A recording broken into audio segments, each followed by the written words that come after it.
नमस्कार बंधु माने जय जगन्नाथ जय हनुमान। आपण मान के भाबिछंती कि पुरी जगन्नाथ मंदिर भली एते पवित्र धाम को रक्षा करुछंती किए?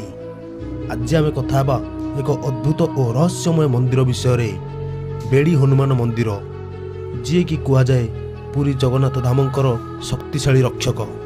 वीडियोटी शेष पर्यंत देखंतु, कारण यही कहानी भक्ति और रहस्य रे परिपूर्ण। बेड़ी हनुमान मंदिर ओडिशार पवित्र सहर पुरी रे अवस्थित। यही मंदिर समुद्र कूलर निकटरे थिबारु एठारे भक्ति सह प्रकृतिर शक्ति मध्य अनुभव हुए। यही हनुमान मूर्तिर सबुठार बड़ विशेषता हेउची हनुमान जी पादरे लुहार बेड़ी बंधा काहेकि होईची। किंतु प्रश्न हेउची शक्तिशाली हनुमान जी को काहेकि बेड़ीरे बंधा होला?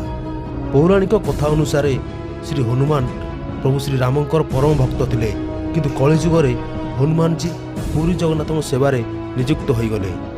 कह जाए समुद्रରୁ आसुथिबा बड़ बड़ झड़, बन्या और दुर्घटना पुरी धाम को हानि करुथिला।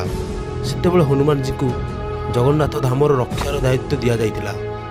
किंतु हनुमान जी अत्यधिक शक्तिशाली थिबारु समुद्र दिग को जाई बड़ बड़ तरंग सृष्टि करुथिले। एहाको नियंत्रण करिवा पई तांको पादरे बेड़ी बंधा जाइथिला, जहा द्वारा से एही स्थान रे रही जगन्नाथ धाम को सदा रक्षा करिपारिबे।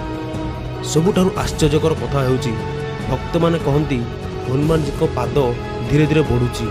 कह जाए किछि वर्ष परे बेड़ी बदलैबाकू पड़े। अनेक लोक मन करती जे यह केवल मूर्ति नुहे, बरं हनुमान जी को जीवंत उपस्थिति। जेतेबेले पुरी रे बड़ झड़ बा चक्रवात आसे, लोक माने भक्ति रे कहंती बेड़ी हनुमान धाम को रक्षा करुछंती। आज भी हजार हजार भक्त बेड़ी हनुमान को दर्शन करने को आसती। भक्त माने विश्वास करती जो लोक सत्य मन रे हनुमान जी को पूजा करे, तांकर जीवन सब भय और बाधा दूर हो जाए।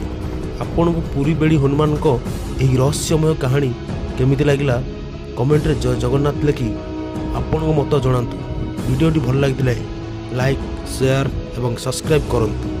जय हनुमान जय जगन्नाथ।